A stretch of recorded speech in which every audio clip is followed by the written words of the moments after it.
Question number 10, Catherine Delahunty. Tēnā koe, Mr. Speaker. Tēnā koutou katoa. To the Minister for the Environment, does he agree with the Environmental Protection Authority's Chief Scientist, Jacqueline Rowarth, comment that the Waikato River is one of the 5 cleanest in the world?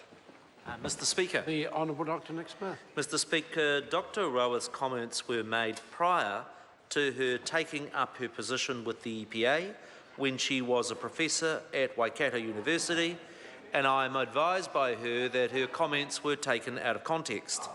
Water quality in the Waikato is superb and amongst the very best in the world in the upper reaches like around Huka Falls, but deteriorates in the lower reaches due to nutrients, pathogens and sedimentation, particularly below the confluence of the Waikato River.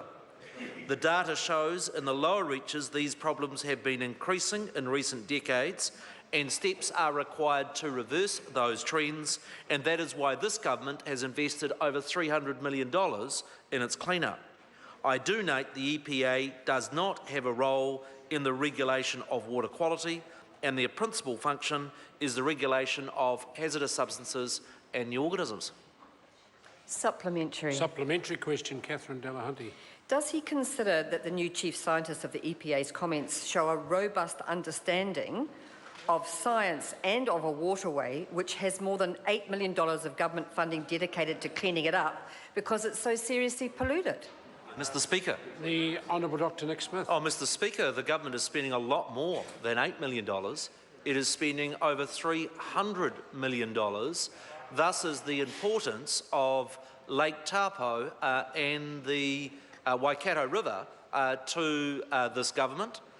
In respect of this particular individual, I think a member should be cautious of taking her comments out of context, because actually in the upper reaches the water quality is very good at Huka Falls, and it will be wrong for the Green Party to run that down. Supplementary. Supplementary question, Catherine Delahunty.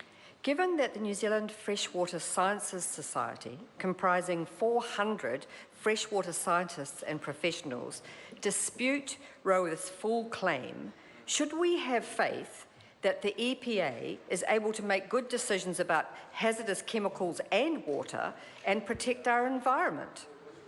Mr. Speaker. Honourable Dr Nick Smith. Well, Professor Rowarth, who's a new appointment to the EPA, is a well-qualified scientist. The decision to her appointment has been made independently by the EPA, and I think this House should be cautious of openly being critical of neutral public servants, which is the new role she has after completing her term as a professor at Waikato University. Supplementary question, David Seymour. Will the Minister rule in or out invoking Section 142 of the Resource Management Act and appointing a board of inquiry for the Healthy Rivers Plan for Change in light of complaints from farmers in the area that it will put them out of business?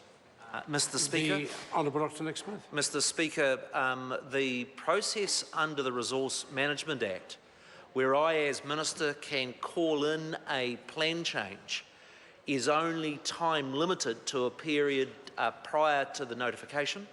The notification of the plan changes on the Waikato River that are publicly available for submissions right now has passed that point where I could intervene, but it would be unusual for the government to step in and effectively take over a regional council's most important function of water quality.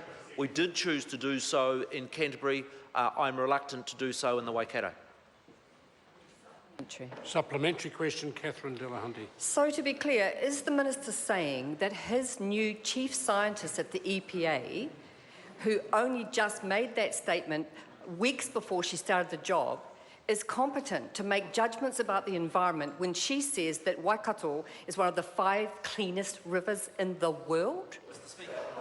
The Honourable Dr Nick Smith. Mr. Speaker, I would firstly dispute the claim that it is my Environmental Protection Authority. When this government set up the Environmental Protection Authority, we quite deliberately made it independent, and it is the Environmental Protection Authority that has appointed the Chief Scientist. The second point I'd make is that Professor Rowarth has made plain that her comments have been taken out of context and actually would be quite appropriate for the upper reaches of the river, such as the Hooker Falls, where water quality is exceptional.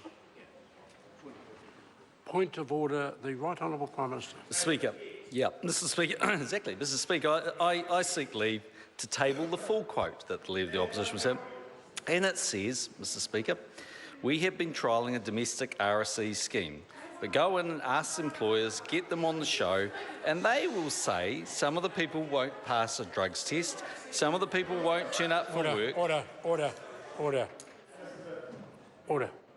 First of all, points of order need to be heard in silence. I was attempting to hear it, but I think I've heard enough, though. Point of tabling documents is to better inform ministers and members of the House. What I think the Prime Minister is attempting to do is take the opportunity to politically engage with a quote that he thinks wasn't given in full. That's not the purpose of tabling a document, and I will not put the leave. I've already dealt with the matter, Mr Brownlee. Well, I would just ask then that you consider the standing order that makes it clear that if a member is misrepresented in the House, they have a right to take the floor of the House to correct that misrepresentation. And that's done a very different way. If the member thinks that he's been misrepresented, he seeks leave to make a personal explanation, I would then put the leave to the House. That's the way it's then tackled. It's not done by simply rising to table a document or a quote. We're moving now to point of order, the Right Honourable Prime Minister. Mr. Speaker, I seek leave to make a personal explanation so I can read the full quote, which will show that I was misrepresented by the Leader of the Opposition. Order. Leave is sought for the Prime Minister to make a personal statement. Is there any objection to that being done?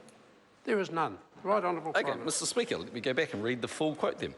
And we have been trialling a domestic RSE scheme, but go in and ask the employers, get them on the show, and they will say some of these people won't pass the drugs test, some of these people won't turn up for work, and some of these people will later go on and claim they've got health issues. So it's not to say that these aren't great people that don't transition from work and income into work. They do, but it's equally true that they're either living in the wrong place or they just can't muster what is required to actually work.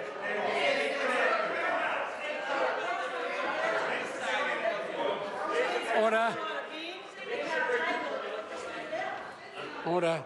We now move to question number 11.